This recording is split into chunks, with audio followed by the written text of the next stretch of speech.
Yeah, I'll do a quick introduction. Hi everyone, my name is Zainab Kwaw-Swanzy. I'll give you the long title, a product manager, model and author, a recent author.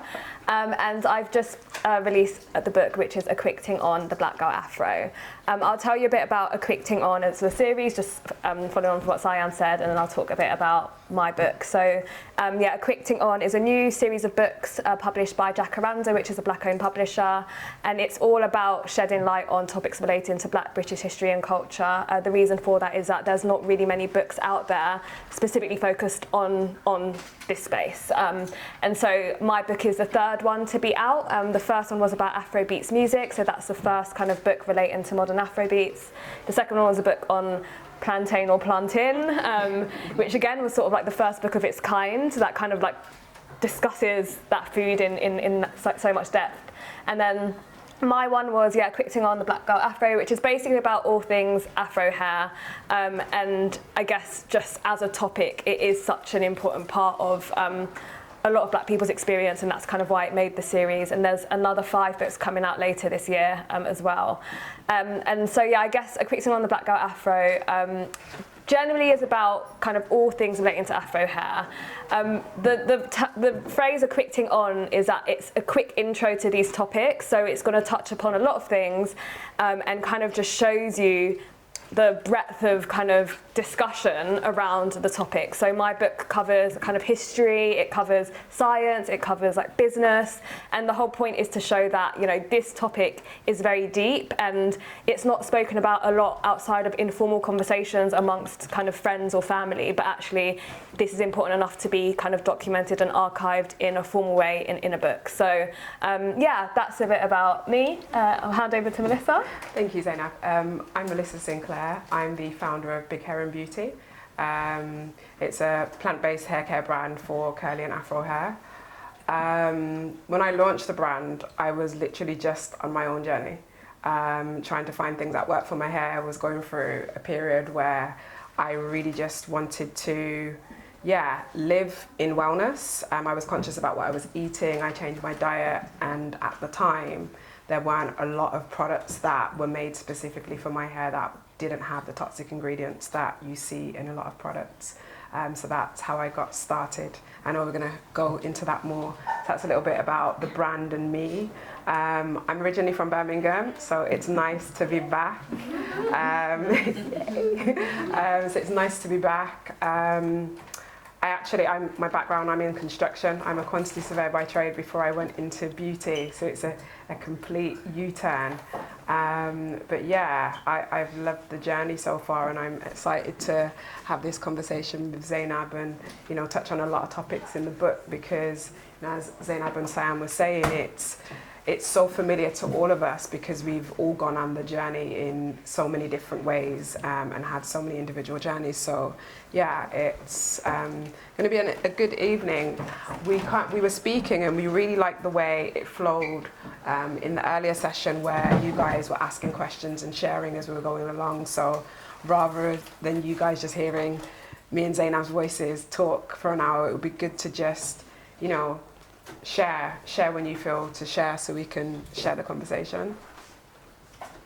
Cool. Where do you want to start?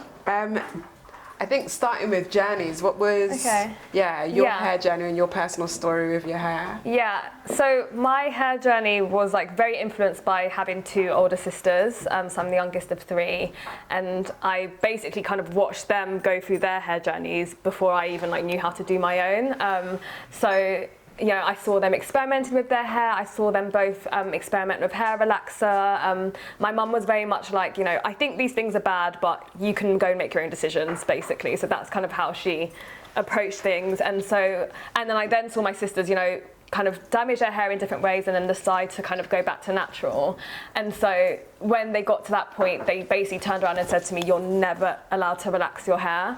And so my kind of journey really stems from like not being able to do anything with my natural hair because I was not allowed to, and really struggling with that when I was young because, you know, like loads of my friends had straight hair, you know, I had a lot of white friends and friends with straight hair, and even some of my black friends were able to, you know, wear like weaves and just like experiment with their hair more, and I felt like I was stuck with this like very big fuzzy hair which just wasn't nice, and it wasn't what like other people had. So that was basically the start of my journey, and I guess it was just over time me learning to get more comfortable with the hair that I have and own it. So that, you know, and it was really kind of by the time I got to uni that I started to feel more positively around my hair, and a big part of that was I went to the University of Bristol, and it's not a super diverse uni, and so I got to a point where I felt like I want to kind of like be myself and kind of make my mark. Like I was kind of sick of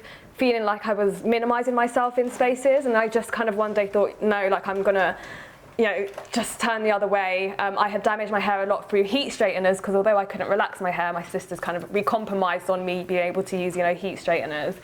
And then I just thought, actually, I need to really focus on loving my hair. And it wasn't just hair, the journey related to so many parts of me at that time, but hair was a big part of it. And then, yeah, from kind of the end of uni onwards, it was about me thinking about how to keep my hair healthy and how to feel more positively around my hair. And, you know, that was just through trying to do my own research. It was through kind of talking about it more, like wearing my hair natural at work and just dealing with whatever comments and consequences like came from that. And just I guess just being a bit more unapologetic in the way that I was. So I guess that's kind of my journey from start to finish. And I think sometimes a bit different to most women I speak to who do relax their hair. Like sometimes I feel like that's, you know, I feel so removed from what is quite a like common experience amongst black women. You know, I interviewed loads of black women for my book, and you know, everyone has such different experiences, but there are themes that connect everyone, and I think the hair relaxer journey is a big part of that. And I remember talking to friends and them saying to me, you know, oh, but you didn't relax your hair, so like, you know, you're not like your experience isn't valid, but it was something that was different about me. And so yeah, it was just kind of understanding that I was on my own journey, and you know, there was struggles I still had and had to overcome, even though they were slightly different to other people. So yeah, and I guess I'm, you know, still on that journey. I don't know if the journey ever ends, but I just feel like now I know enough about my hair. Like I try to listen to what my hair wants and care less about actually what it looks like, because that's something that we can get caught up in quite a lot. So definitely, yeah, I think that's a bit of a summary of my journey. It's so funny you say that, because I feel like, well, firstly, everyone's journey is different. Yeah. I feel like I definitely hear you about the common thread. I did get a relaxer, but I got a relaxer much later than everyone. It's like my mum ran a hairdresser's, so I grew up not learning how to do my hair because it just got done in the hairdressers. And when I was younger, before we had it, my mum just did my hair. So I never learned to do my hair, and we were speaking about it earlier, and I never wanted to, but there was a period where everyone was getting their hair relaxed, and my mum was just like, no. Yeah. And that was, by that time, she had the salon. I had started senior school, and everyone had a relaxer.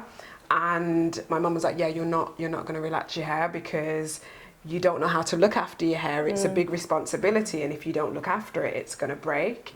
And she's like, you know, if you want a relaxer, you have to be 16, she said. And I was like, but everyone in school, I'm like in year 7 at this point, and I'd say 50% of the people had relaxers, and I didn't get, she finally gave in. And I feel like there was a lot of peer pressure, but it wasn't people telling me to get a relaxer, it was me feeling left out. Because everyone had a relaxer, and it's like, when your hair's still natural at 15, it's like, well, what do you do now? Everyone's like slit down edges, and they were doing finger waves and stuff at that point. And I kind of like, you go through these processes, and I feel like, you know, cane rolls were like cool in primary school because you wanted all the patterns and the zigzag partings and everything, but then you get to senior school and you want to feel a little bit more grown up. And that came a lot later for me because my mum didn't let me get a relaxer until 15, so I feel like, you know, all of those years that I missed that because everyone had a relaxer and did all of those styles, and the most I got was a blow dry and a press, and that was for a special occasion. So it's like if there was a wedding or there was a christening or there was something, I was able to get my hair pressed, but that was it. And yeah, like I was still rocking cane rolls until I was 15 and my mum gave in. But after that, my hair journey kind of plummeted and my mum was right, wouldn't you know? But yeah, I got to university and I I lost a lot of my hair. My hair was breaking. When I went away to university, I realized how inept I was at looking after my hair and how right my mum was that I was never ready for a relaxer, because even though she said she wouldn't help me look after it, she definitely did. And when I went off to university, I realized that, one, I'm on my own. Two, hairdressers are very expensive. I was in London. And three, I didn't want a relaxer anymore. So I went natural in uni and just grew it all out and started again. And then I went into the corporate world, and I just found it really difficult. I was the only black woman in my team, the only woman in my team, the only black person in my team, so the only black woman. And there were a couple of black receptionists. They all had, but one had a relaxer, one had a weave.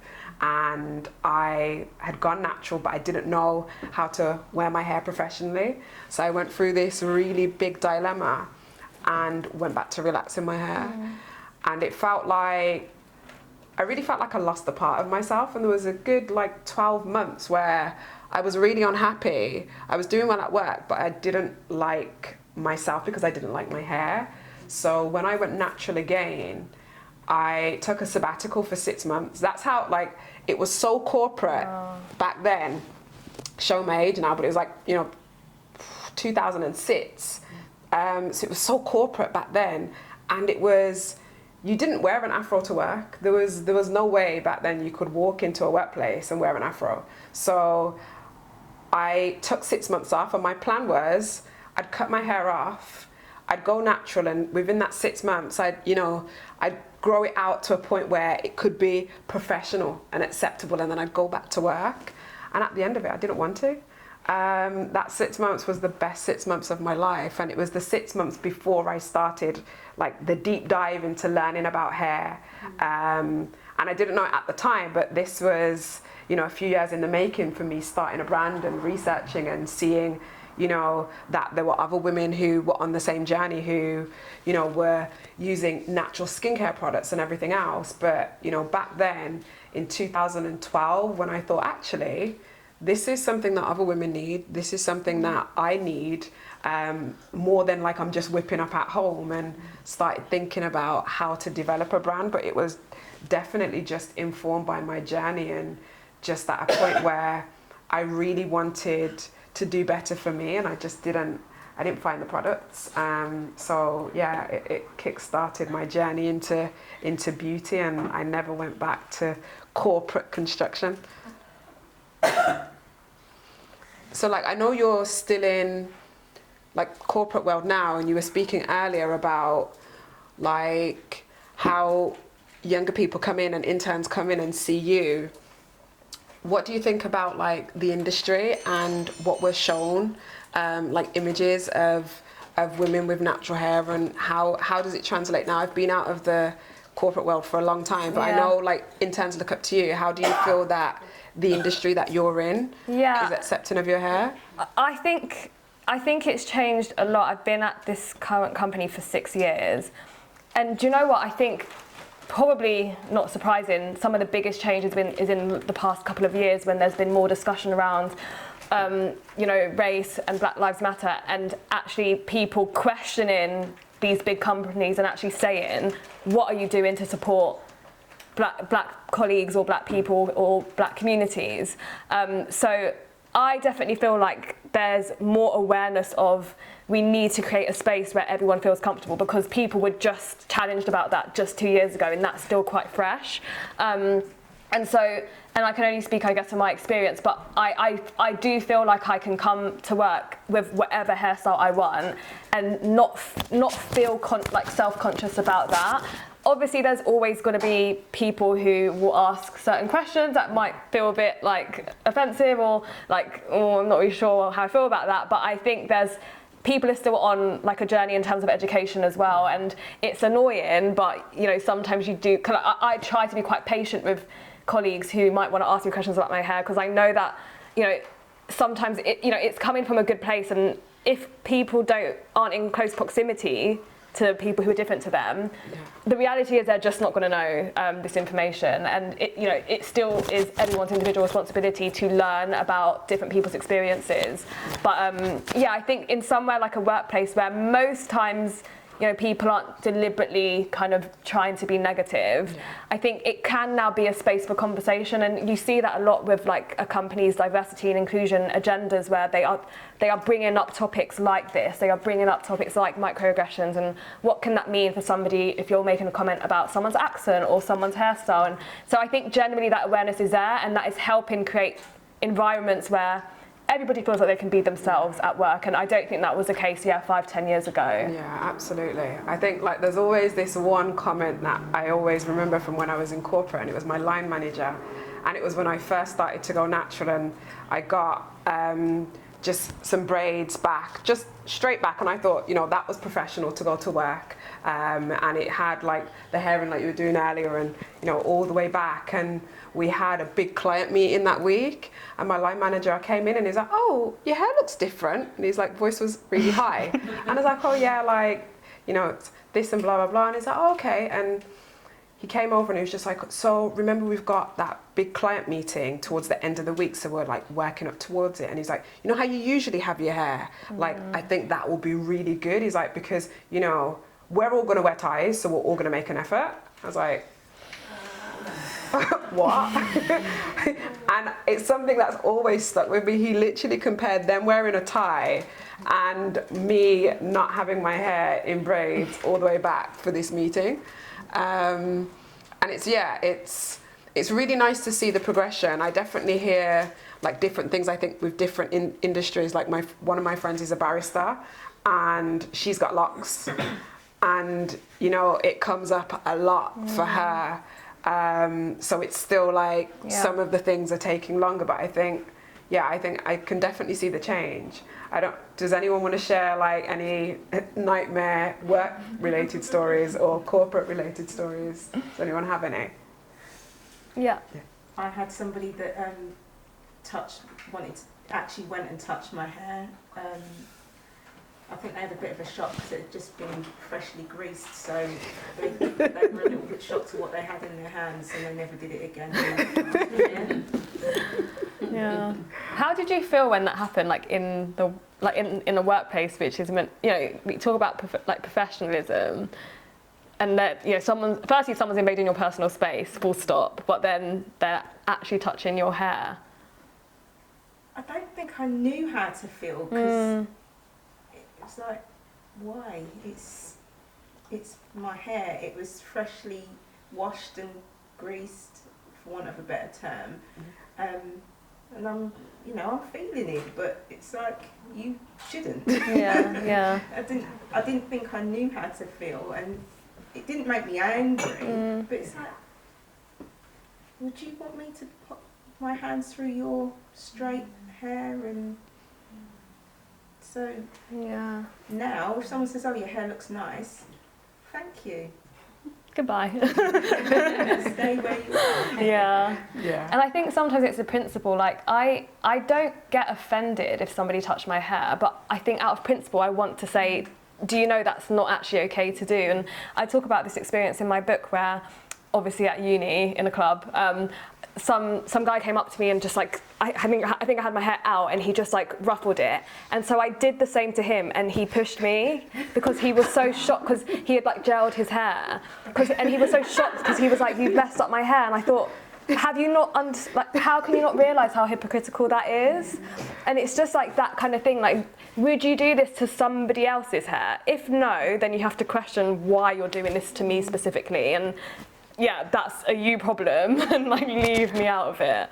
But I think it's just the principle sometimes, like, and I don't feel much of a way, but I just think people need to know you can't be invading people's personal space like that. Yeah, I always felt a way about it. Oh, go on. I was just going to say that I was thinking of that moment in the book when you said that, and even like your reaction when somebody does touch your hair, like when I've worked in like public facing, customer facing role, and somebody's like touched my hair, and I've said no, don't do that. And they're like, and I heard the woman go up and go, oh, I thought she was going to punch me because I've done that. And I thought, no, but even if that was my reaction, you're invading like my space. And I think that sometimes, especially as like black women, you're faced with that, how you react to it when you're within your rights to be like, you don't need to like touch my hair in that way. And especially in like those environments, and it's always something that people are going to comment on. Like if I have my hair straight going to work, if you have flat, people are going to be like, oh, your hair looks like this, or they're going to comment on whether it looks better or not, or yeah, like, oh, it's like a surprise, like I never knew your hair did that. It's like I had this hairstyle 2 weeks ago, I just had it different in 2 weeks. So yeah. It's interesting. Like for me, I've never liked it, and I've always felt offended if someone touches my hair. But like before I did my big chop, again, like a few years ago, I had a big afro, and yeah, like people just started touching my hair like really frequently. And I just started asking them questions, and it made people feel, and I do it with a lot of things actually, like when I experience a microaggression, I ask them a very specific thing about the thing because it makes them think about it and it makes them feel really uncomfortable. So if someone touched my hair, I'd say, do people just come up and touch your hair? And it makes them stop and say, you know, like, do you think that's appropriate? Like because you just stroked me. Like, I'm not a dog. Like you literally just stroked me in public. And I ask questions with anything, with microaggressions, with things like that. I just ask a question because one, it makes them feel really uncomfortable, which they should, because it's never okay. And two, sometimes I think that people don't even ask themselves the question. Like I don't think they even think about it before touching your hair and thinking, actually, I wouldn't do this to anyone else's hair, so why have I done it to this person? But yeah, it definitely is changing. Not fast enough for my liking, but it's definitely changing. Does anyone else have anything that they want to share at this point, or a little bit of their journey, or? I guess just that I definitely felt that in workplaces because I was in property and finance and I was the only brown black person, so I was very much down. I don't want any attention. Yeah. And then, you know, the few times I thought I'm gonna put it out. Like of course I got a lot of attention. Or put it in raps and say, oh, are you religious, or are you this, or why have you done that? And it's like, just leave me alone. So I didn't really branch out until I felt in a safe place that where I'm working now. Thank you. But also definitely heard it from a barrister friend as well. She's the only, she's Bermudan and also mixed black, so she has all the attention in London as well, like a barrister in London. She gets all the, she's been through it basically, like she's hashed it out with me, shall I not? Okay, I'm going to do it, okay, this happened. So everything you're saying is definitely, it's a thing. Absolutely. I'd add as well to that, like when you would change your hair quite regularly. Yeah. I remember this woman came, a lady that I worked with, and she came up to me, she's like, oh my goodness, your hair has grown so much within like 2 months. I had box braids in that were like just past my boobs. It's like, yeah, I've been growing my hair for years. I was just like, you saw my hair, it was down, it was in a fro, a natural fro, and now you're telling me that within 2 months' time, my hair has grown to like down my back. So I got to the point where I would just give really silly responses to people that would make them, like you said, think like, oh. Just humour them. Yeah, sometimes that's all you can do. It's a lot, because if you want to be experimental and 1 week wear your hair in braids and then you've got it out, like that's my prerogative, and I shouldn't feel like, oh, I'm going into work today, everyone's going to start asking questions. Yeah. So then that kind of sometimes may make you feel like you don't want to make the change because you can't be bothered with the nonsense that then comes That's with so making true. that change. So yeah, add into that too. Yeah, that not wanting to change your hair, that was literally why I took a 6-month sabbatical, because I'm like, if I get box braids 1 week and then, you know, a few weeks later there's more questions, and it was the same with food and everything else, like so many layers, like bring leftovers in and heat it up in the microwave. Your whole lunch break is going to be taken explaining what you had for lunch. It's a lot. And then the whole morning explaining why your hair looks different from last week. And did you dye your hair? No, I just bought the hair this colour. It was, it's a lot. It's a lot. I was wondering, like, you know, with obviously all these things that like a lot of generations still, like I've known Zainab since you were like in school, because I'm like your big sister's age, but like when I was reading the book and reading a lot of your experiences, not that I thought that everything had like changed, but I thought it might have been a little bit different, and like considering the age gap, but like moving forward for like young people going through school, even though these things are still happening, like we see it in the news, people being discriminated or kicked out of school because of hairstyles, like are there things that you think are good to do with the younger members of your family, even about the way they feel about their own hair as well? Like, yeah, no, that's a really good question. I'll just elaborate on some of the bits that you just spoke about. I know we spoke about it in the earlier session. But yeah, some of the things we've spoken about in terms of microaggressions and stuff like that has obviously been in place for years, and it does feel like there's been progression, and that like the conversation around like racism in the workplace and like discrimination, like that has evolved. But yeah, we have to remember that that still happens today. So yeah, I covered this particular case of a young girl called Ruby Williams in my book, who basically won a court settlement against her school because they sent her home so many times during her GCSEs for wearing her, it was actually, was how she wore her hair to school. And they basically had a policy that said something like, hair needs to be of like a reasonable size, or there was something really odd. Afro hair needs to be of a reasonable size and length, yeah. And you know, that is actually what we now know, like after that whole like thing happened, is quite a discriminatory policy, because school policies should not single out specific groups of children or specific demographics. But I think there's more awareness about the fact that that is wrong, and so I think there'll be less obstacles for like young children going through school and like, you know, people going to work, because these cases do make the news, they are talked about, and we realise that they're wrong. So that's one thing. And then another thing I've recently thought about around like the younger generations is that like, because like, you know, a lot of like our generations, or generations who are now like adults, like, you know, knew about relaxer, went through relaxer, kind of understand the effects of relaxer. I do think that now there might be like a younger generation that grow up and basically like never really go through that experience anymore, because I think a lot more, and it's not just from a hair point of view, I think generally like in society, everyone's a lot more conscious about being healthy, and that could be healthy hair, it could be healthy skin, it could be like healthy food. And so I think like there's going to be a whole generation who are just like way more clued up on all the things that are good and bad for you, and that will completely change the experience that they have compared to like what some of us have had. Absolutely, it is already. Like my cousin's 16, she's just left school, she's never had a relaxer, never been interested in one.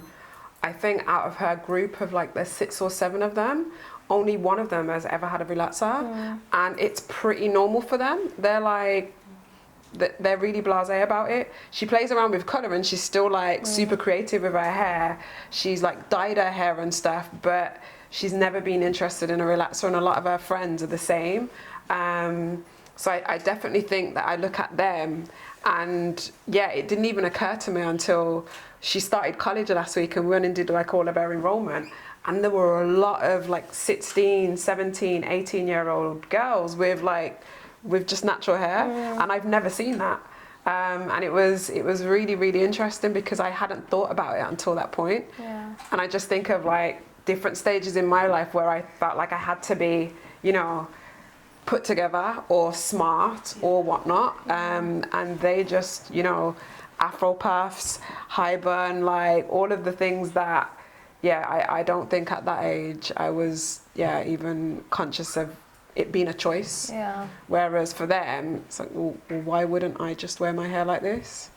Yeah. So definitely seeing the change with the younger ones. And again, I've got like younger cousins and that who are like, you know, 12, 13, and you know, I've never heard them mention a relaxer or even mention wanting to have straight hair. Yeah. So it's definitely changing. And one of the chapters in my book, basically, well, it's called The Curls and Coils of Social Media, and it's basically just about the impact on social media on like how people view their hair, and I think this might be quite linked to also like how younger generations view themselves and their hair, because we know that social media is not perfect. Like we know that it can be quite toxic. We know that like, you know, there's content out there that can really like affect people's self-esteem. But I think one thing that is positive about it is just the access you suddenly have to like so many people, like regardless of your geography or like your background. And I think that that has helped a lot of people kind of understand their hair a bit more, because it's really easy to, I mean, in theory, really easy, because we know that algorithms, you know, show you specific things all the time. But in theory, you can suddenly see just generally a lot of content around hair, where like maybe 10 years ago, it was quite hard to actually try and research what is good for my hair. Or maybe it was like the beginnings of YouTube, where there was like only a few kind of people talking about hair in a very specific way. So I think, yeah, as toxic as social media can be, I think it also has helped create a bit of a sense of community around hair care. And then I guess like the downside of that is still that community is quite exclusive. So like even like the natural hair community on social media, like not all natural hair is really celebrated there. And so there's still work to be done. You know, if you kind of was to search Afro hair or like curly hair, there's specific types of curls that you'll always see, and that's pushed on social media. There's nothing to look to, so unless you're seeing people who look like you, who are already at that part of their journey. So it is definitely positive in that, because they've got so many people to look to. We can talk about the negative sides all day, because there's always two sides to a coin, isn't it? But yeah, I think it's really good to have that access, but it is with, you know, the texturism and even the colorism that leans into that, because there is a prototype for a curl type, and it is, you know, on social media, and you touch on it in the book. You know, it also leans into a complexion that goes with that curl type. So there's work to be done there, but it's also just having the conversations, because there are, you know, a lot of influencers who actively have the conversation. There are a lot of brands, you know, I heard some of you guys speaking about Afrocentrics like ourselves, like, you know, a lot of other UK-based brands who make the effort to make sure that we're representing different hair types, different complexions, because it is important. Otherwise, we're going to have a very different problem within the natural hair community. And it definitely felt like that for a while, I think, especially in the early days. But it's definitely changed, because, you know, UK-based brands like ourselves, we're a lot more connected with the customer, with the consumer, with the community. So it's easier then to represent people across the board. And I think that, that's definitely something that we're leaning into more, and I see the conversation changing and people becoming more aware of it, for sure. Yeah. You mentioned when you were speaking earlier, like about products and going into, and I know like one of the chapters in your book is on like the science of hair and stuff, and I know that was one of the things that you were really interested in. It's something that I'm super passionate about, and I know it came up earlier as well in the earlier talks. I feel like that would be a good thing for us to lean into, because I think that was one of the things that were left a little bit open earlier. Yeah. I think one of my favourite chapters of the book is probably the science of Afro hair. And I think just because when I was writing it, I was thinking, like, how did I not know some of this stuff? And, you know, there's so many products we might use, or I'll talk for myself, there's so many products I use, and if somebody asked me what is actually in that, and like why is it like having this effect on your hair, like I would have absolutely no idea. And so I think that chapter was a journey for me to actually think about like what we talk about hair products and like moisturizing hair and doing all this stuff to hair, but like what does this actually mean, and like what causes all of these effects. So yeah, I mean, it's a very science heavy chapter, but I think I start it by saying like, listen, like this is the stuff that like we should know, and just like it's a bit of a chemistry lesson, but just bear with me. And I hope I kind of explain it in a way that is really accessible, because that's another thing with certain topics like that. Like, you know, if you're not so familiar with like, you know, the way people talk about chemicals or products, it can be very difficult to actually find information that is useful and that you can easily understand. So that was kind of, I guess, the whole point of that chapter. And so, you know, I break down like, you know, like what is a shampoo actually meant to do? What is a conditioner actually meant to do? What are chemicals that you can look out for? I mentioned a little bit earlier, you know, there are some chemicals that you might want to just like be mindful of, because maybe if you use it too much, it might have a certain effect on your hair, and you might want to just like, you know, be mindful of just what you're putting on your hair. So I'll just give an example that I did mention before we had started having this session, is around sulfates. So people talk a lot about the chemical sulfates in like shampoos, and it's like a very strong, basically like detergent. So sulfates are used in kind of cleaning products, and so they're really good because it does really, really clean your hair. But what it can do is basically really strip your hair of its natural oils, which isn't always a good thing because then that can cause dryness. So you know, sometimes people say like, you know, avoid sulfates on all of your products, like just blanket it. But actually, your hair might benefit from a deep clean every now and again, and so it's not always that bad. So I think it's just like that next level of like digging into, you know, the information to understand, okay, what does my hair need at any given moment? And yeah, I think that's what the science chapter hopes to do, and kind of, yeah, just reflects on, you know, what might cause dryness, or you know, what do relaxers actually do? Like, we say that they're bad all the time, but what do they actually do? And are they actually bad all the time, or not? I mean, yeah, not doing a lot of the time. But yeah, so it just kind of goes to that next level of detail that we don't always talk about when people just say, oh, this product is good and this product is bad. But even with like, you know, the sulfates, so, you know, we spoke about it earlier where a lot of people went, you know, oh, I shouldn't be washing my hair. It's like, no, that's not what it was.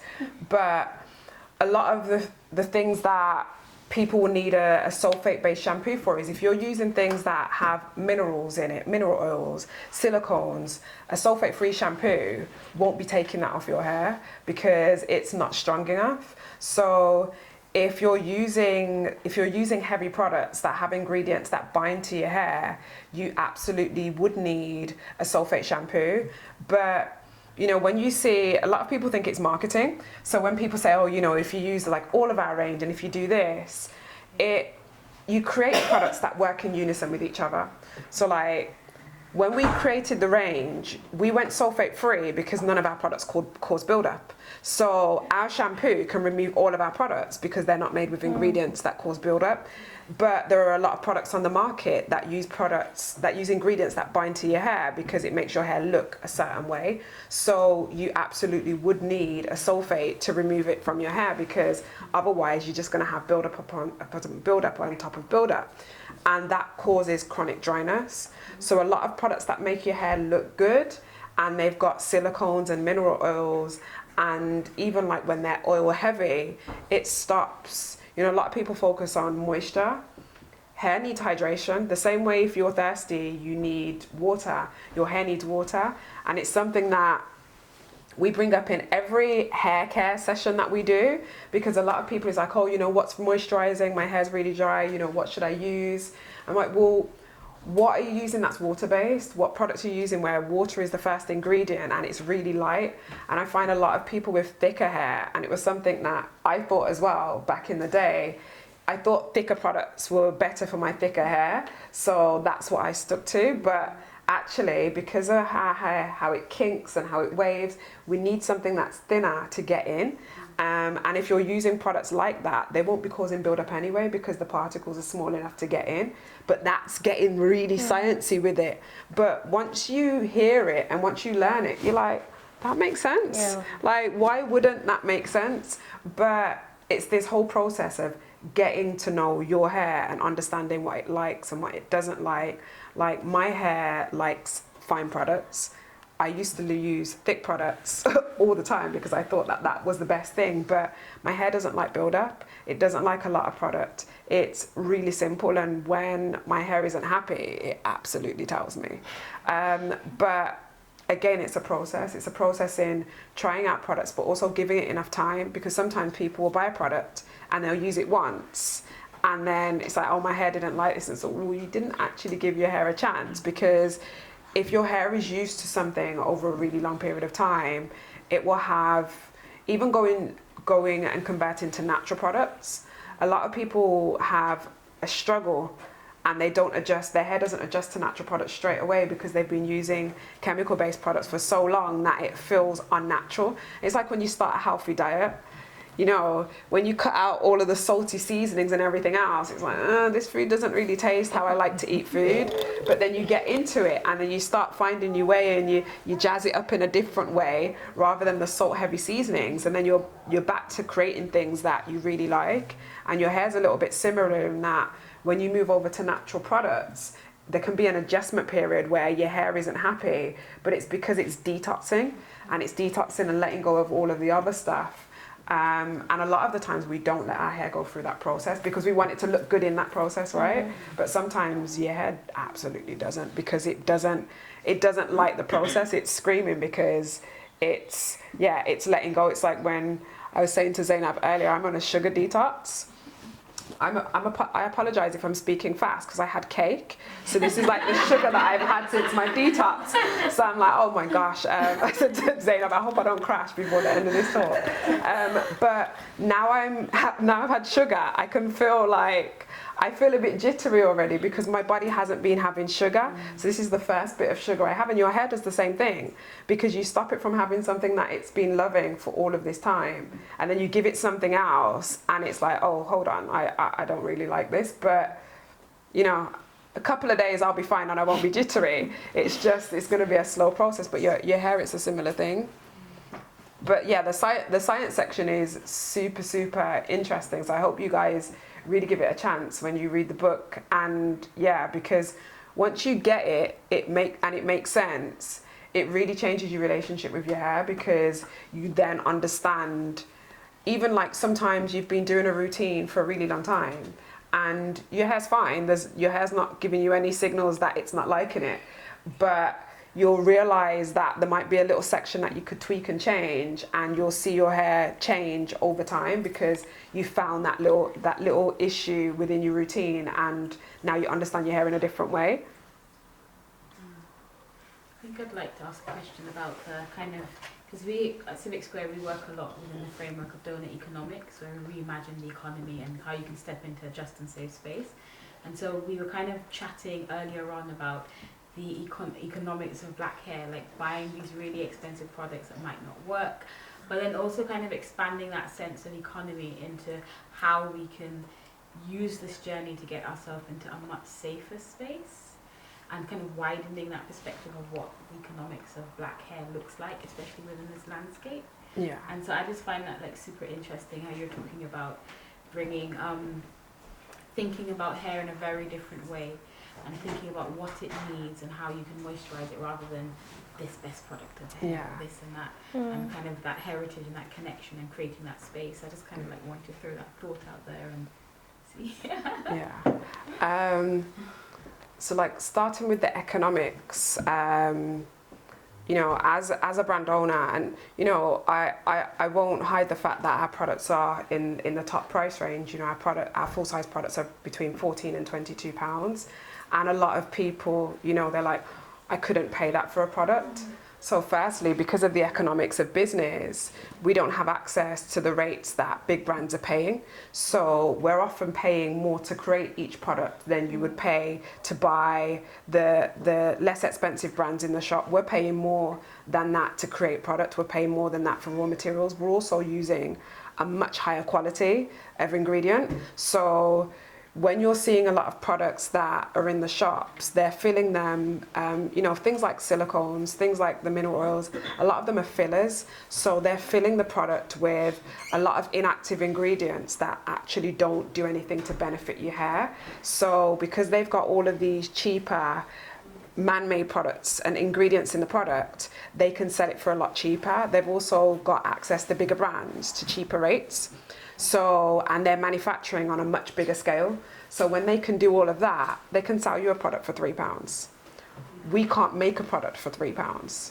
So because of the economics, we have to sell for more. But also we're creating quality. There's been multiple studies that you can look into that can show that as far back as the 70s and 80s, they knew that there were toxins in the products that they were selling specifically to black women. And they're still doing it now, but because we created our own industries and we created our own brands and we created our own products, it changed the landscape of the industry because we were sharing the information as brands, we were giving people the information. But a lot of the cheaper products have got ingredients in there that aren't good for your body. And a lot of the, you know, this goes, there's so many layers to this, but a lot of, you know, black women with fibroids and a lot of different things that specifically affect black women, there are studies that show the direct link between hair care products specifically and a lot of these things that affect the black community. So you're paying for health because hair is holistic. The way your hair grows is holistic. So if you've got a bad diet and your body isn't well, and also you're in a really stressful job, you're going to see the impacts on your skin, you're going to see the impacts on your hair, you're going to see the impacts on your physical body. So when you're, you know, I've always looked at hair and hair products as a holistic thing. So when I started making my own products and when I developed the brand, it was because my lifestyle changed. When I left corporate, I started eating better because I had time to cook more food. I had time to read ingredients labels and see what was in food. And I started doing that with products and educated myself. Living well comes at a cost. But the economics of that is we become healthier. Since I've changed my lifestyle, I don't eat a lot of processed foods. I don't use a lot of toxic products. I don't get sick like I used to. I used to be ill every year. I don't have that anymore. And it's definitely a reflection of my lifestyle. So I can't remember, I know you started with economics. I know you mentioned something towards the end of your question. I can't remember what it was. Yeah, so it's kind of looking at kind of expanding economics beyond capital and money, and kind of looking at kind of health. And you mentioned that we've kind of much more holistic lifestyle, and also how we can look at building community and exploring our heritage through that process and seeing that as something of an economic value of abundance and generosity and care. Yeah, that was kind of like, so in addition to the brand, we have something called Big Hair Self-Care, and we create self-care and wellness spaces for black women and women of colour. And that was something that when I created the brand, I didn't just want it to be product, I wanted it to be about wellness, I wanted it to be about community, I wanted to create space. So in that, we create spaces that are specifically for us, because it gives us safe spaces to discuss things, it gives us spaces to come together, and it focuses on wellness, which is much more than eating and what we put on our body. It's, you know, the people that we speak to, the information that we're consuming, and all of those layers there. So for us, the community comes from the physical space in the events that we can create and the people that we can bring together and the conversations that we have in those spaces. I mean, I agree with everything Melissa's just said. I think only couple, I'm trying to scan what I wrote in my book. I think the only couple of things I'd mention just on the kind of like business and industry side, because I talk about this in my book, and like a lot of people will know, like if you go into like what we call a black hair shop, they're often actually not owned by black people, and there's a few like studies on this, and you know, like the whole supply chain isn't owned by black people. But then if you think about where the raw materials come from, it is a lot of the countries that black people originate from. And so like one thing I talk about in the book is like there's one thing obviously producing the products that like actually benefit Afro hair, but also we need to look at there's opportunities throughout that whole supply chain to you know, take part of the market share, because really what happens in these spaces is the people who are the manufacturers have connections to those people who are the distributors, and they have that whole network. They're able to sell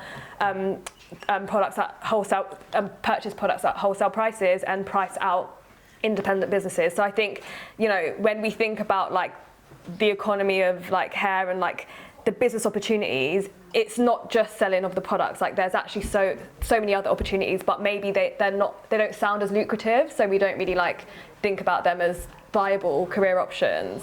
So there's that side. And then the other thing I was going to mention that Melissa kind of, you both touched on, is like the importance of physical spaces still, because I think like society is becoming more and more digital, and you know it's great in terms of like people having access to services like with a click of a button, right? Or like you can buy.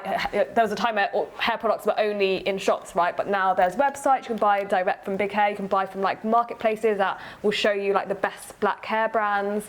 But I still think there's value in a physical space that brings people together. And there's kind of different organisations that do stuff like, from the self-care point of view, big hair. There's like definitely some organisations that do things around like learning to cane row, because not everyone can cane row still. And so I think like maybe it's around, especially if we know that some of like the places that sell products for Afro hair aren't necessarily kind of like so welcoming, like is there opportunities to create spaces where you can go and get your hair products, but actually you can like feel like more of a community, maybe learn more and like bring more people together in a way that kind of generates more value, whatever that will be. And a good example of that is my friend's been doing some work to basically find loads of like children's book that talk about like hair, or just like general children's books that are about like different cultures, and like she wants to create something that basically it's like children of all backgrounds can kind of pick up a book and actually see themselves. So I've got a niece who's 1, and there's like, I was so shocked that there's books around like I love my curly hair, and this is, and just seeing that there, and like imagine if there was a space to like celebrate like children of all backgrounds in that way, and that kind of thing. So I think there's definitely like value in physical spaces, and we have to not think that the internet replaces everything, because I don't think it does. Absolutely. And going back to like, going further up the supply chain, finding people like, I've worked with 2 black chemists. It took me, like when I first started the brand, there was one female black chemist who I found in a lot of time searching, and she was based in the US. And I saw that she was speaking at an event in Amsterdam. I flew to Amsterdam to meet this woman, to get her details so she could develop the products, because at the time I couldn't find, and there wasn't a black chemist who worked independently in the UK. Now we work with a black chemist who's in the UK, who's now connected with the black chemist who's in the US, and they're working together, and that black chemist now has a black manufacturer, black cosmetics manufacturer. So we're definitely moving and looking at the economics. We work with a black fulfillment company who do all of our shipping, our handling, our warehousing, everything. They launched at a perfect time during the pandemic, and they've grown so much that they move into their own full warehouse in a few weeks, which has taken them 2.5 years to build. That's amazing growth, but it's for the times, and it's also, when they first started, it was other black brands. And when we found out about them, like I'm in a lot of the things that I do, a lot of the spaces that I'm in, I'm intentionally around black communities. So black art, black theatre, black cinema. It's something that I'm really passionate about. So it's always something that I've searched out. So if there's a black business that's offering a service that I need, I will go there first. So when we found out about this fulfillment company, a lot of the businesses we were in a black business WhatsApp group. They were just recommending it, and they've grown through black economics, because we all decided we're going to spend our money with this fulfillment company, and now they've grown because all of the black businesses who were doing online during the pandemic used them, because they had just launched, they were available, they made it accessible for us, because some of the brands, were new brands, you're not shipping a lot. Big fulfillment companies, they're like, you need to be shipping 5,000 units a month before you can come to us. So that was them creating space. So it's definitely happening. It's happening slowly, but yeah, definitely at the different levels. And there's obviously, like, London is the capital, so you see a lot more going on in London, but I'm definitely seeing it in spaces outside of London, like Birmingham and Manchester and like Nottingham and stuff. So I'm definitely seeing the changes. Sorry, we had like a really interesting conversation with a local convenience store in Ladywood, TE Convenience, and they were talking about, like, during the pandemic, like how shops basically didn't see black hair products as like an essential item. So like, you know, you already see that sometimes things that like we'll want to access have got like security tags on them, like a tin of Aki or something like that. Crazy. So like in the pandemic, you just couldn't access those things. So they started to like supply it in their shop, and then now on that same road, St Vincent Street, I don't know if you remember it from back in the day when you were in Birmingham, but it's just up the road. There's like a black-owned hair store that sells products. It is in this little zine that Khadija made, if you want to see it. Amazing, yeah. But yeah, like I was interested in that, like when you said that that company has grown in the pandemic, like you obviously wrote this book during the pandemic, isn't it? And then, you know, your business, I think I remember having a conversation with you and you saying about the difference, like what were the differences that you guys both saw, like, and the conversations that were coming out and the importance of you writing this book, and also with your business, like what happened with that during that time. I get what you're saying. Yeah, firstly, that essential shops thing is really interesting, right? So obviously there was a time in lockdown where only essential business was allowed to open. So Pax was closed, like they were like no, and like yeah, there was not any shops that basically sold black hair products was closed, but Boots and Superdrug were open, and obviously you can access kind of mainstream brands like products there. So it's just really interesting because like obviously that conversation was not had around what, like it's less about like the names of these shops and more about like what is the product being sold, and because that was exclusively Afro hair products, those shops were not deemed as essential. So that was, I mean, I don't know about everyone else, but like that was difficult for me because also I realised I don't really know like of buying hair products online that specialise in Afro hair. Like, you know, it's a bit of work to find. A lot of the kind of independent brands maybe don't have like websites up and running in that way. So yeah, I thought that was really interesting. And then I guess generally like what I feel about like the kind of pandemic period is because people were at home so much, I think people just had more time to reflect on just life and society.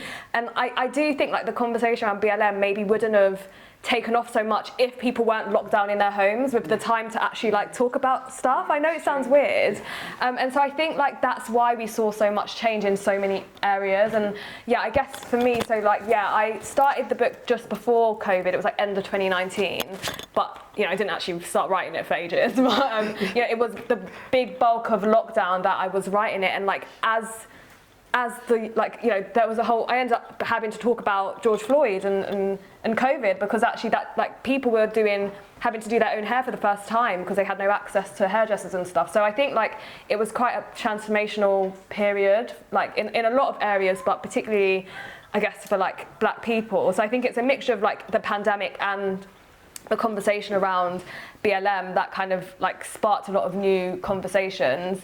And then I guess like on a more personal point of view, like the publisher, I work with Jacaranda, obviously during that time they didn't know if they were going to stay afloat. So that was actually quite difficult. There were a lot of businesses who, you know, if you weren't super online or if you were, yeah, kind of, you know, relied on business that was more physical, maybe the buying of books in bookshops and stuff like that, like, you know, you had no idea what the next year or two was going to look like for you. So that was quite a difficult time for them. But like luckily, you know, towards the end of the pandemic, yeah, they like, you know, they were able to kind of stay afloat and we were able to continue writing the book. But yeah, you know, experiences over those 2 years did actually change like part of what I was writing as well. So yeah, it was just a really interesting time. Yeah. For brands, for us, definitely at the beginning, and for a lot of brands, you know, because we weren't essential products, because we couldn't do physical space, we did a lot of pop-ups and in-person events, and that's how we got a lot of our customers. And even though, you know, we had a fully functioning website, people found us at events, people found us, you know, we did Black Girl Fest, we did all of the bigger black events, but we also did smaller niche events. And when that stopped, and also at the beginning of the pandemic, everyone was just nervous. Like, before there was a mention of furlough, we're like, well, if you can't go to work, you can't earn money, so we can't spend.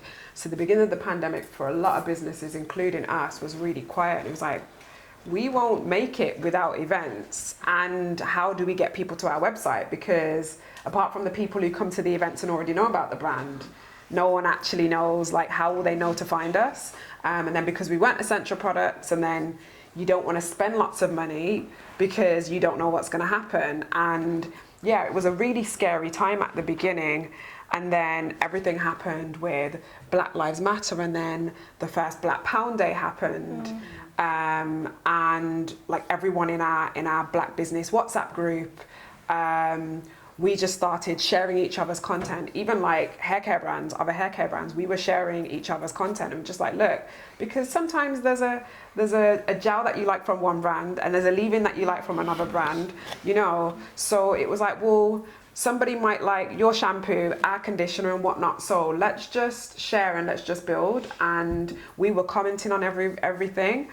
And it's interesting. So firstly, it really saved a lot of the brands, and it definitely saved us. And we were really fortunate because the same week that Black Pound Day happened, we also got picked up from some of the promotions and someone who I had met at an event, and she was presenting on This Morning. So we were then featured on This Morning. So it was crazy for us. But then on the flip side, we weren't prepared for that. So we sold out of 3 or 4 months worth of stock in 2 days. So we were out of stock for nearly 4 months because it was also, everything stopped in China. Our British plastic company who pride themselves on British manufacturing actually had their factory in China. So we couldn't get any packaging. Our raw materials were affected by all of the shipping delays and the port delays. So we had a really amazing 2 days where we sold because, you know, we don't know what we're doing. But Instagram got really hard on businesses because a lot of businesses were thriving without running ads and without paying them. So they just started limiting the reach of a lot of brands. And it's actually something that we're still really affected by. So we've had to market in different ways, and we go back to the economics. They control the landscape. And during BLM, a lot of brands and creatives, so not just, it was, you know, people selling their art online and using Instagram to find people. Instagram, no. We're not going to let you do this for free. And it really had a really big impact. I think for us, as a brand owner, for me, I learned so much because I felt like all of the seasons happened in like a 4-week period. Like we went from, oh my gosh, if people don't start buying products soon, we're going to go bankrupt, to actually we don't have enough products, so we've got a lot of customers who are waiting. We ran pre-orders for the first time, which went really well. Then we tried to replicate it on a bigger scale. Then all of the shipping problems happened. There were like weeks-long queues at the ports. And in the beginning, they weren't being transparent. So we didn't know things were stuck at the port. So we had like raw materials coming from Europe, what was stuck. Our manufacturers weren't communicating with us. Then because a lot of the big brands moved online, so brands where you'd normally go into the shop, they were like, wow, we've got to sell somehow. They moved online. So manufacturers were basically manufacturing for them. So we got pushed to the bottom of the totem pole. That first year in 2020, that first summer, I went through all of the emotions on a daily basis. Like it was a lot. It was a lot. I don't even think I can condense that because it was such a journey to understanding, you know, like how manufacturers would then see, because there was this period where manufacturers were loving us, right? We got a new manufacturer before all of the pandemic started. I was supposed to move to the US, and then obviously we couldn't go anywhere, so I was stuck here. But then there was a period during like that first summer in 2020 when all of the retailers were like, we want black brands because, you know, BLM, we want to be seen to be doing really well. And then the manufacturers were like, this is an amazing industry. Like, we want all of the brands. And then after that wave went, it was like, just people stopped replying. I'm like, you were chasing us and now you're not even replying to emails. So then there was a point where we had lots of stock that we had reserved for a manufacturer who reserved for a retailer who just never launched with us because they did all of their online campaign stuff, and I was like, yeah, we've done enough for black people now, so we don't have to do any more. And even when you're saying about with creatives, like because during that period a lot of like people just started following black people like from all different demographics, like let's follow everybody, and like I want to get my knowledge up, just following anybody, like not actually looking at why they're following that person, then that affects your numbers and your statistics, because now they're not interested or they're unfollowing you. So when brands are looking at like working with you and you're showing them your numbers of how much engagement that you're getting, it's a whole like crazy world that you go into. Absolutely. And we were shadow banned, and we're still shadow banned. You know, Instagram have told us that we weren't. We had proof. I was in a Pinterest campaign for black founders, and I posted the Pinterest video, and it was like for black founders and black creatives. So I had all of the black hashtags because why wouldn't we? The content was removed straight away, and I put the content up without any hashtags with the word black in it, and it stayed. And then as soon as I added the hashtags that said like black creators, black founders, black girl magic, it removed it. And even up until today, like the engagement that we get compared to, if you go back on our feed to like 2020, you'll see that we used to get like, you know, between 150 to 400 likes per post. Our posts now, we literally get between 2 and 30 likes. And that's as a result of the Instagram algorithm. But it forced us to adapt because we built our mailing list. We built it out to, you know, thousands of subscribers. We set up remarketing campaigns and everything else. So once we get people in our pipeline, we can advertise to them in a different way without having to use Instagram. But yeah, like, and even with that, we had a lot of like mainstream salons and white-owned salons reaching out wanting to stock our products, but then it lent into like, well, we don't know how to use them, and also we don't have black customers. So do you want to work in campaigns? Do you want to do like an event at our salon? And it's like, well, actually, no. Do you want to pay us? You know, do you want to hire us? Because we're not going to work for free. Like, so if you want our products and you want training, and you want our customers who are in this area, like that's going to cost money. And it all fell off. And initially it was like, oh, this is a really great route. We can do salon sizes, we can do all of this. And then it was like, actually, no. So yeah, that 2020, my gosh. But I was just wondering to open up the conversation to more people, if anybody else had any like questions for Melissa or Zainab or about the book or anything that you wanted to ask as well. In terms of the book, is it aimed at a particular age, or is it open for everyone to take something from? It's definitely more on the side of being open to everyone to take something from. I think the main thing I wanted from the book is for it to be educational. So you can be not black and not have Afro hair, pick it up and take something from it. You can be black and have Afro hair, pick something up and take something from it, but more importantly feel like you're actually being represented. So yeah, it's that. And I guess, yeah, I have loads of obviously like my black girlfriends like telling me like, you know, how important they feel the book was. So yeah, it's a really good point. And I think like, yeah, firstly, there was so much to cover from hair that basically I ended up making a bit of a conscious decision to focus on women's experiences. I hope that I think I actually wrote this in the book, I hope that there's a similar book that is all about men's experiences, the experience at barbers, like there's just so much more to cover there. And I think, yeah, I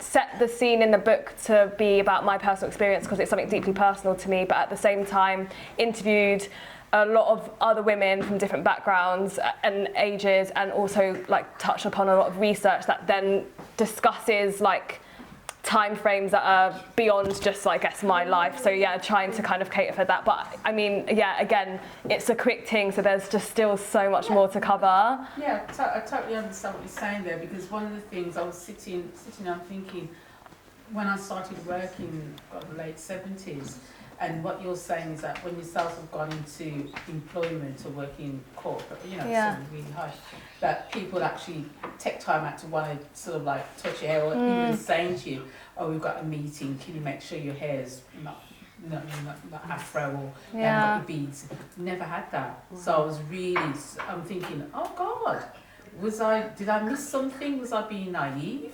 But I'm thinking, no, I never had that. And I'm talking late 70s, early 80s, working for the local authority. So it's like, wow, God. Yeah, no one dares say anything like that to me. I can't remember it happening. Yeah. So it's scary. It's quite, That's- wow, yeah. what a horrible thing to go through. Yeah. You say that in the book though about the like black hair movement, like back in the like 70s, 60s and stuff, where like the afro was kind of in at that time. Yeah. So it was like a different Yeah. time where And I sometimes it could have been like not seen as like a hairstyle that people would approach it in that way. Yeah. But as time has gone on, like our generation has started feeling like we need to straighten our hair. Yeah, I think there's definitely like been multiple movements, and it hasn't been as straightforward as like at one point people wanted their hair straight and then now people don't. Like I think, there's been, maybe it's been cycles, and I think, and even now, because I think I talk about like this more modern natural hair movement where like, you know, on like social media people are like, you know, loving my curls and that kind of thing, and it's like, is that just a trend? As like, you know, who knows, it could be 10 years from now people go back to relaxing or pressing their hair again. Like I don't know, I've seen on TikTok people kind of saying like, you know, I'm going back to relaxing my hair and it's fine because that's how I want to do my hair. And I think that actually is fine. Like the decision should lie within the person. Absolutely. But I just think, it's never as straightforward as how like it's often made out to be. And I've tried to touch upon that in the book, but it's really hard to describe because it's so different for every person. And I think the trends, like how different things change so often as well. Like I saw a TikTok where this girl was like, we're doing leave out again now. What? I thought it was closures, like, but it's not like one person doesn't decide how you have your hair at that point, and the different like styles happen. Unfortunately, there are people that like claim to bring things back into fashion, like the K family who we won't mention,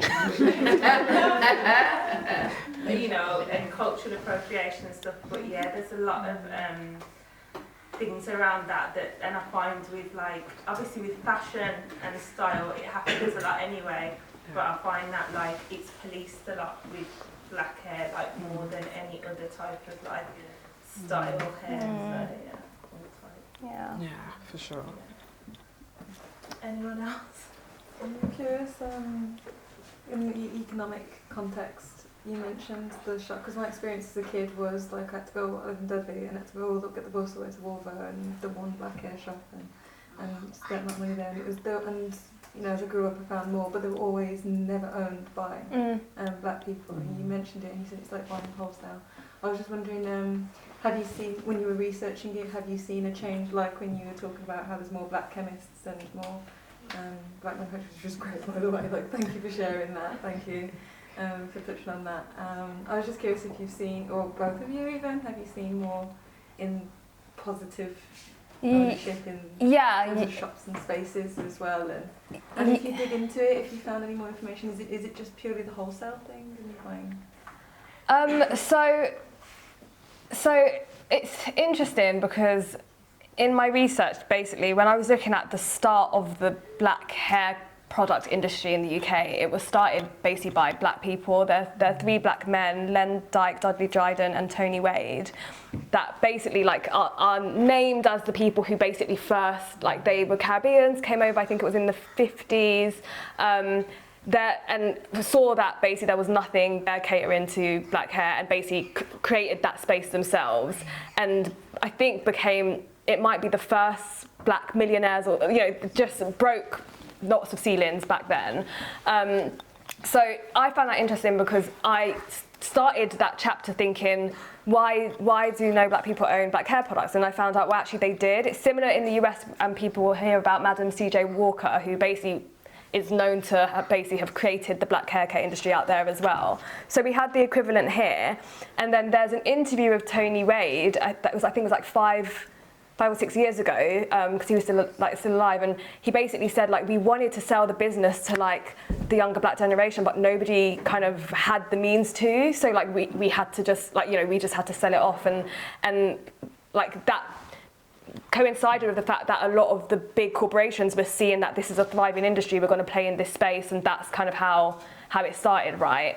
A lot of those big corporations were either Asian or owned or white owned, and so that's kind of where it all started. And really, it was just economically they saw that there was value in this space and completely dominated for so long. Now we're seeing like more brands like Melissa's Big Hair, who like, you know, the industry was dominated by profit for so long, and now people are educating themselves about what are in some of these products, like, you know, is this right, you know, that kind of thing. That I think this is where there's the opportunity for like these independent brands to come in and take part of the market share, because they can say like it's kind of for us, by us, and that's what I think has been lacking since probably like Dryden Wade, like all of those years ago. So I think that's also a big part of it. And then I think you mentioned something else that I was going to mention. Maybe it was that was it. Yeah, that might have been it. No, I think it was. Oh, you were talking about going to other. Oh, I can't remember. But anyway, I think, yeah, from an industry point of view, that's what I found really interesting, like not really knowing that. And then you spoke about hair shops, yeah. So the physical side, I think we're seeing less, because generally I think so much, well, maybe you might know more than me, but I feel like because so much is online now, people kind of value physical spaces less. But like in terms of like the shops and like distributors, there's a lot more like black marketplaces. So there's Hair Pop in Birmingham, which basically like services loads of like black hair brands, and there's also Jammy, which I think is London based, but obviously they're both online anyway, so they're everyone. And Jammy looks like showcases like loads of black brands like from every industry. So there's more like platforms like that make it easier to find these products. But in terms of physical spaces, I'm not aware of as many, and I think there's actually like a gap there, definitely. Well, in Birmingham, which has shocked me, it's so crazy. Do you, if you know, any of you know Birmingham City Centre, of course, you know where in High Street next door to Boots it used to be Dishima? Dyson. Yeah. Well, that's closed, and now what's coming in there is going to be the UK's biggest hair product shop. Oh. And they're closing the ones. Remember, there's two that was by TSB. Those two have closed because they're going to pull down just there, but in down there. And this big one, 2 floors of hair products that you can go in. And then round the corner already there's 3 other products. And when I was talking to my son, and my son said to me, "Oh, that's fantastic, Mum, because I can just go anywhere and get products for my hair." So I think it's good, but it's just like, oh my God. I've never in my lifetime would, you know, if I wanted to get products for my hair, would have been going all the way over to Handsworth. And to think, right there in the city centre, in front, round the corner from Marks and Spencer, you can actually go in and get But they're not black hair shops, are they? No, they're not black hair shops. And It's got black products. Still, like, It's Asian. I have to go there to get whatever, but I think more now, going in there, like, still like, bothers me. Yeah. Especially when you walk in, there's like 5 random men just staring at you. Yeah, they're staring you down. And I think that is horrible. Yeah. Whenever you go in, how can you talk to them about, is this suitable for my hair? You have to literally go in and say to yourself, oh God, which one should I get? Should I get all 3? There is not a female shop assistant to say, can I talk to that person just to double check about, am I using the right product? Is this, that type of thing. And I think that's what frustrates me. Yeah. I think that's what's missing. If 100%. some women in there, employ some black women, let's just front it, so at least they get more people in. But then I'm of the old school whereby it should be black people selling the products. It's the same in the US as well. Absolutely. Whereby they literally, same thing, Asians are fronting the stores. We're doing everything, we're buying the stuff, but we're not owning it. Yeah. But the thing is, they're not even making, from my experience, there's no effort made to understand the products. Yeah. That's right. So when you're walking in, they just want you to buy the most expensive thing. Definitely. So you stood around like reading this box and then reading that box and then grabbing that bottle and not trying to figure out what it is you want. And then on top of that, there's no one to go to for that knowledge that truly understands it and isn't just trying to make you buy the biggest ticketed item. It's true. I live in Erdington, north of the city, and I've got how many? I think there's four hair product shops in a space of what? On 5 minutes. the top of the high street. Top of the high street, you know, just where it's, you know, Where? just come down from there before Central Square. Yeah. I'm thinking, what? I said, since when Ernton's got so popular, there's so much black people there that, you know, we've got shops. And that's what's scary, it's getting scary. As I said, it's really clear that I've gone in trying to sort out things with locks in my hair. Yeah. And there's nobody I can really talk to say, well, is that the right one? Is that the right one? And I'm literally having to read the packaging just to see, am I having the right one? Yeah. I think that one of the biggest problems with that, it still comes down to the fact that when I've known some, you know, black hair shops that were open in the past, and because the prices were higher, it's going back to what you were saying as well. Yeah. People were going, oh, I'm not spending that because it's an extra 50 pence. So I'm thinking, well, you're supporting the black business. Yeah. They're not going to get it at the same prices that the Asian shops get it at because their cousins own the distribution, they own the whole chain. So they're not going to get it at a cheaper price. So you have to make that decision whether you're going to pay that bit more and support your community or just not and then moan about it. I was just about to say the same thing because it goes back to those shops will always exist if there's the demand. Yeah. Right. So if you continue to spend your money there, they're going to be opening the biggest shop with the 2 floors, and you're going to go and you're going to spend your money.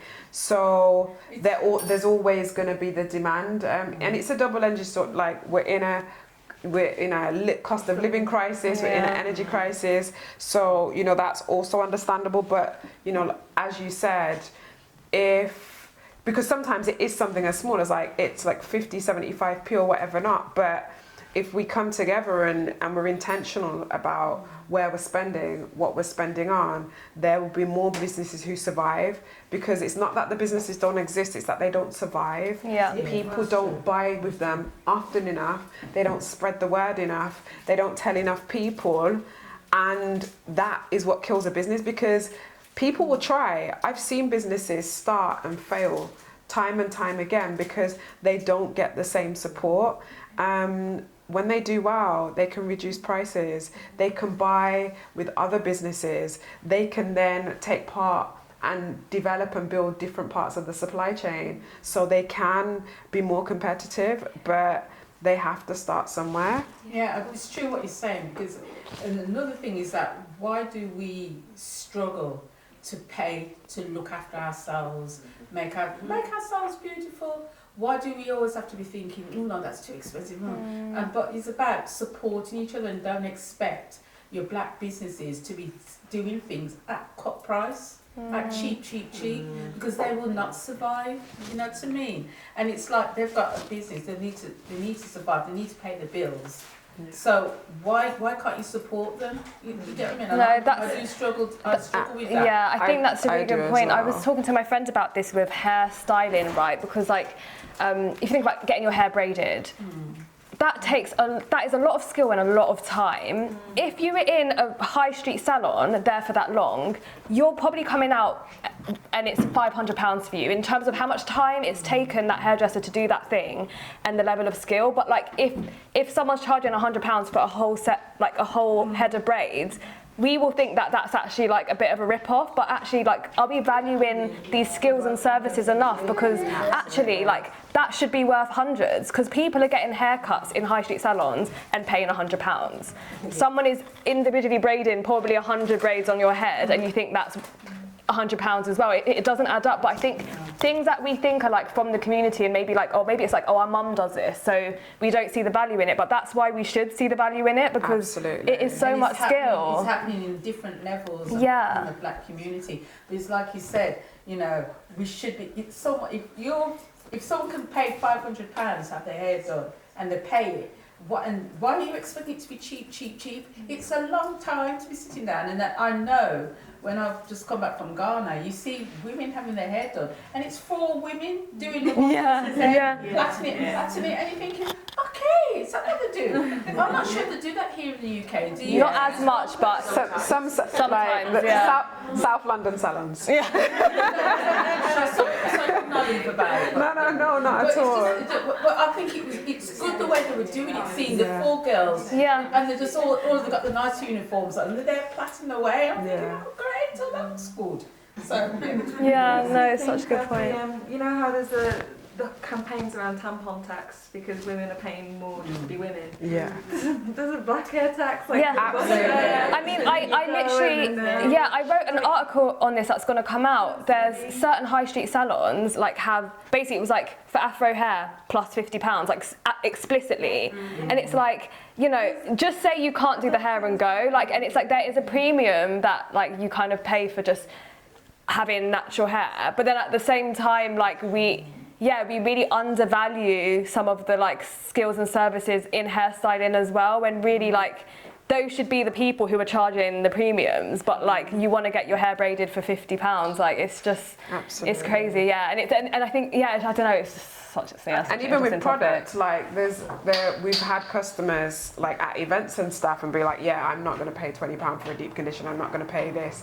And they're standing there with like a £600 bag and they've got, you know, a £500 weave, and they're like, I'm not going to pay. I'm like, well, that means it's not valuable. It doesn't offer value to you. Yeah, that's but true. It doesn't mean that there's not value in our product. And, you know, we choose to spend our money where we spend our money. But, you know, I know people who wouldn't spend £20 on a deep conditioner for their hair, but will buy a £110 face cream. Yeah. So and a lot of the things, it comes down to how we see, and even like you said, like how we value services, and a lot of the services are offered by black people. You know, I know people who will go to high-end restaurants and spend £100 out to have a meal and a glass of wine with dinner, and then they'll go to a black food shop and say, how are you, like, boss man, how are you charging £15 for this? And I'm like, but you paid £80 for the 3 courses that were this big. Why don't you want to give uncle his money for the food? And it's a deep-rooted thing. It's really deep-rooted. Because you think to yourself, why aren't we supporting each other? Why aren't we queuing up and saying, no, I have to support my black sisters, my black male workers, support their business? Yeah. You know, where I used to work and people used to have a go, well, why are you charging that amount of money for hiring that space? Why can't you knock it down and make it cheaper? And I'm saying to them, hold on a second, we have to pay for electricity in this building. We have to pay for staffing, we have to pay for things. That's how black businesses go down under, because we don't seem to understand the economics. We seem to want things for free. But yeah, that's a lot of people do. Absolutely. I've had my own businesses for years, and it's the same thing over and over again. I don't think people understand what goes into setting up a company, a business, the cost of it. I mean, you can't individually speak to every person and say, oh, what is business? But it's the mindset. I think it's teaching the younger generation, you know, okay, it may be more expensive, but there was a certain cost that goes into setting up businesses, overheads, all these other things. And you know what? Spend that extra 20-30 pence and support your own community. Yeah. And I think it's a shame that you have to break it down when it's a black business. Exactly. When you're not, if it's a white man's business, you're not thinking, well, hold on, why is it? You're not questioning. You're asking for discounts. So it's like you really, it's a shame that you even have to ask that question. Yeah, Absolutely. but I do think we have to remember that has always come from the top for so long. Like, what is a successful business, like, in society? Like, I think there's unlearning to be done to actually say, like, we need to remove the stereotype that black businesses aren't as good quality or whatever as others, but like that is something that has existed for years, because the successful businesses in society aren't black businesses or weren't black businesses. So I feel like it's not like just an individual thing, it's also because like that's what you look around and that's what you're told a successful business is. It's one that's not black. So it's like both an individual thing and like at a higher level, like how do you challenge that when like everything appears to tell you that like black businesses aren't good enough. Absolutely. You know, you hear people speak about like black food shops and how they speak to people and stuff, and I'm like, you literally get followed around the hair shop and they don't help you and you still buy, but you're complaining about service in black food shops. Like, check the privilege, because we don't have the privilege a lot to even be mediocre. Everything has to be at this top level, and then they want bottom price. So it's something that, you know, within the community, and it's not everyone, you know, but it is something within, and like you said, it's from a top-down level.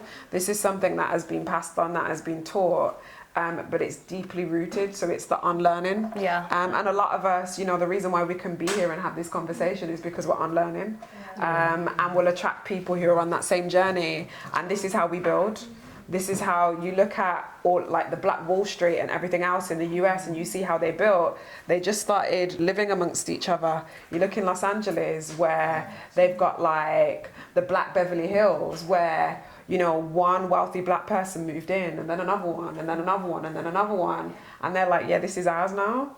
So that's, you know, it's when you look at the economics of things, it's living nearby and creating all of the things that we need and creating the shops that sell things that we want and having more of them, and then we sell in more quantities and whatnot. But it's it's a lot of unlearning, and it's a lot of but it's relearning as well, because remember For sure. Marcus Garvey, you know, UNIA, or what Marcus Garvey was talking about in the early 20th century.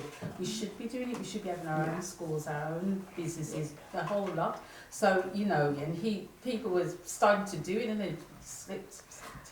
It's also the system though. There was the one independent Black school that opened in London. How long did it last? But you've got Holland Park School, which is one of the best rated schools in the country, who were literally bullying students in front of people. You're talking politicians, children and stuff went there. For years they had an outstanding rating, and it's only because a bunch of parents came together to go against the school where they've now literally just got the worst Ofsted rating. But that's after years being an outstanding rated school, knowing that they were bullying, had people up in assemblies chastising pupils in front of the whole school when they did things wrong. They had teachers shouting at people. They had people doing the most, but because it was outstanding rated, no one looked at it. The one Black school that opened, they weren't doing this and this right, they got shut down. So it's not just us giving up, it's the system. I think of all of the adversity that I've experienced in all of the different areas that I've been in, which happen to not have a lot of people who look like me.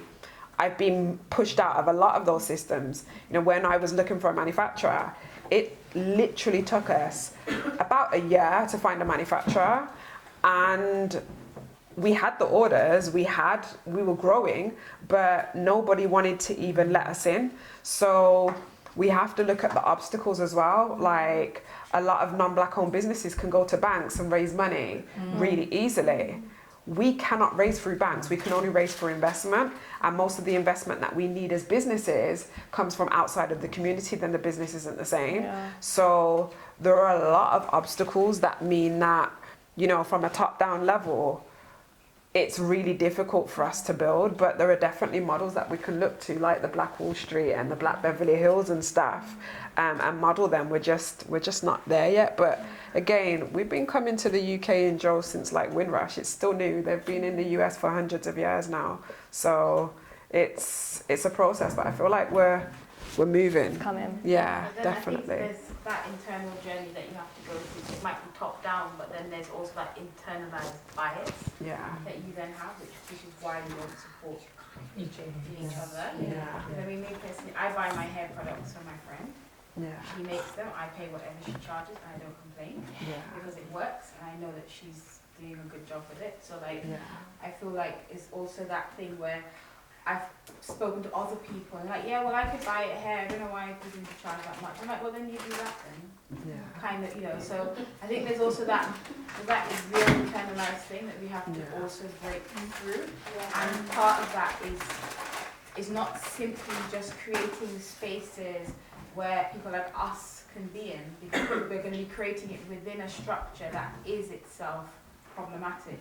So then we do that, but then what is the next step? Because this is not a safe and just space, we have to kind of move beyond. So I really like that. But then I also think we really have to bring into that conversation the future and thinking about what that looks like. And you know, so and just like to bring you back to the book, we are going to like wrap up in a moment, and we have got some pizza for you guys if you're hungry as well to have. Yeah, like there's a section where you actually talk to a Birmingham brand. Yeah, that's Hair Pop, Dominique, and she talks about the same conversations that we're having here and the ways in which that we could financially kind of come together and buy more in bulk, maybe to like push back against the manufacturers, and just ways of looking at that. And like you know, like I've loved this conversation from this to what we were talking about while the hair was getting braided and stuff. But we do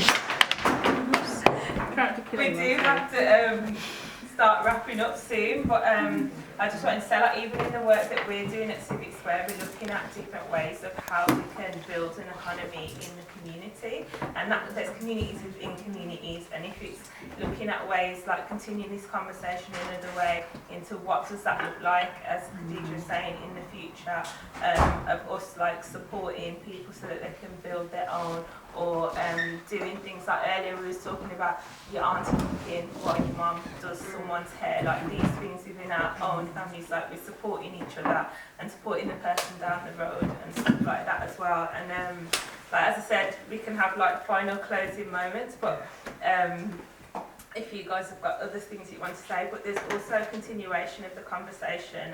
Khadija has made these zines, and if you scan the little QR code inside of them, you can like find out more things. There's one about making your own natural things, there's stuff about Black Pound Day, the book, there's a connection to Melissa's brand, Big Hair, and there's also a discount code if anybody does want to buy anything from there. Check it out today.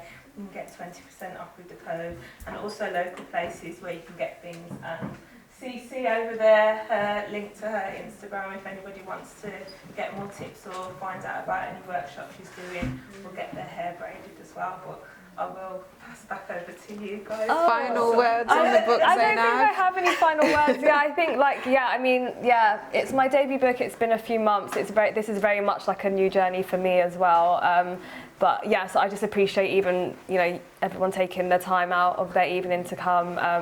Because yeah, I mean, this is my first official event in Birmingham, so it's just like, yeah, a whole group of people who maybe didn't know about the book before now knows. And I think to what we've spoken about, all we can do is continue to like support each other and spread the word. So yeah, I just appreciate everyone's time. Thank you.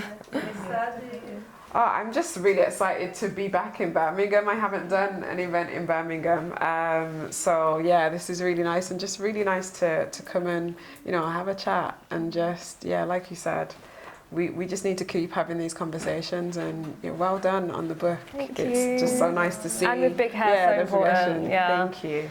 Can I just say as well, like, I've known both of them for like a very long time. And it's so good to see like you've written this book, like knowing like your family's journey and knowing your sisters, and like we're really proud of you. And even like I was talking to you about when you first started brainstorming your business, and you're like, I want to grow my afro this big, and you had your mood board in your house, and you're like, forgot about that. So it's so amazing to have like you come down and talk and have this conversation in Birmingham as well, as you're saying, like a lot of these things that happen, but also for you to come back to Birmingham as well and like talk to people. So thanks so much for like the conversation, and thanks to everybody who's like contributed today.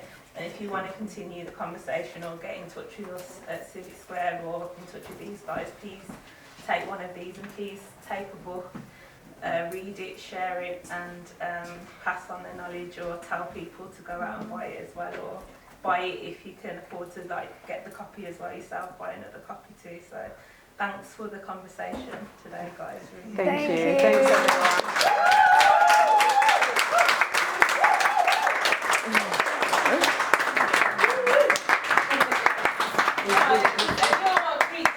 I think there's gluten-free, there's vegan, and there's vegetarian.